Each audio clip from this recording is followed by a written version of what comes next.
Hey everyone, if you're afraid of touch, it can be really hard to connect. Yeah, it can feel really scary, and especially if you don't know what you're afraid of, Hmm. it can seem super daunting.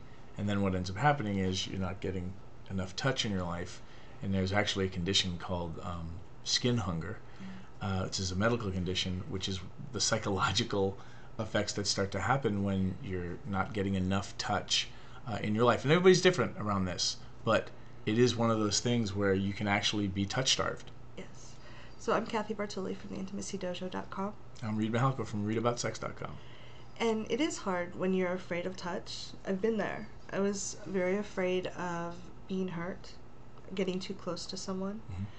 Mm-hmm. And it can shut you down and leave you feeling there's that inner conflict where you really want to have people close and you're really afraid of it, and it can take a huge amount of energy out of your life. Mm-hmm. So what are some ways people can start moving forward with that if they Well, want to? the things I would recommend is start making two lists. Lists of kinds of touch you might like, Mm. alternatives, because I think people, when they think about touch, if they're feeling afraid of it, automatically go to the worst case scenario. Yeah. So think of kinds of touch that might actually be pleasing, like getting your hair washed at Mm-hmm. the salon, or a foot rub, or somebody just holding your hand. Yeah. Touch doesn't have to be full on sex, or a puppy pile with 8 people all cuddling each other. It doesn't have to be like that. The second thing I would do is start trying to make a little list about what you're afraid of that might happen Mm. if you were to touch somebody, and just try to get the evil hamsters on your hamster wheels that are squeaking so loud in your head, try to get them out on paper, and look at those things from the point of view of, I've now gotten these fears out of my head and on paper, which can sometimes make them a little bit easier to deal with and less scary, and now you've named them. Yes. That can make a huge difference. And one of the things I've noticed is I've talked to a lot of women about this. I don't know if it's general or not, but a lot of women I've talked to, they think that it has to be a romantic partner that touches them to Mm-hmm. help them. Yes, that may be your goal, but to start working on this, that may not be the best place to start. You can ask a friend just to exchange a shoulder rub, Mm-hmm. or to, just stroke your arm. You can go get the massage like you suggested. So it's just like a wet sponge doesn't absorb water really well. Yeah.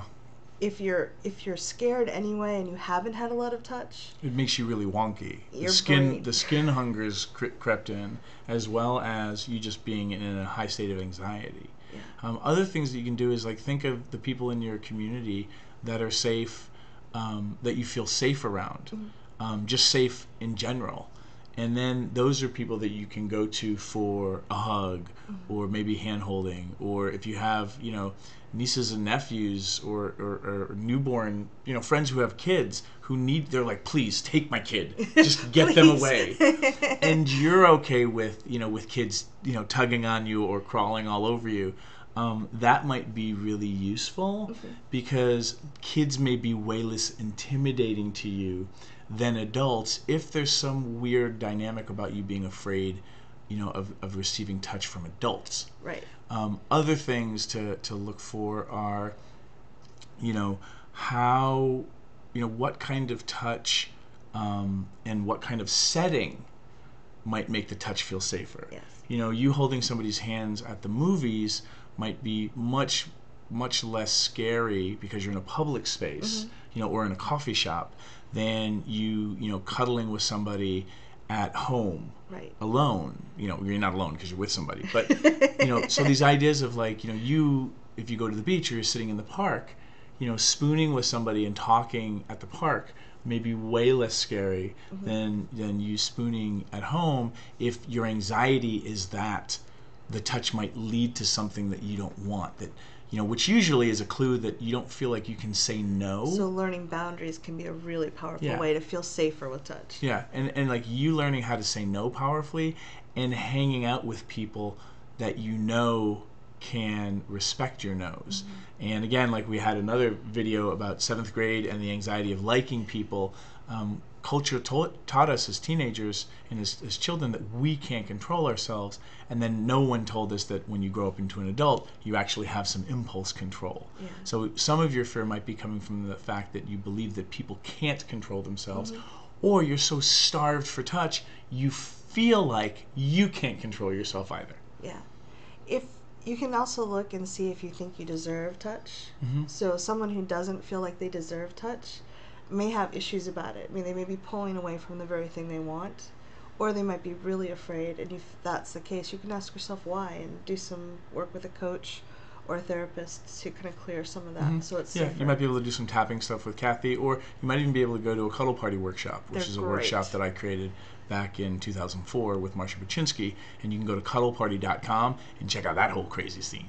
Yeah, they're beautiful. They're actually really, when I first heard of them, I was like, kind of thinking they were Kooky idea. Yeah, but really good. They're really beautiful and really empowering. So. And that's basically a communication workshop on how to create safe space for yourself and boundary setting, and you can invite people into that space of safety that you create for yourself.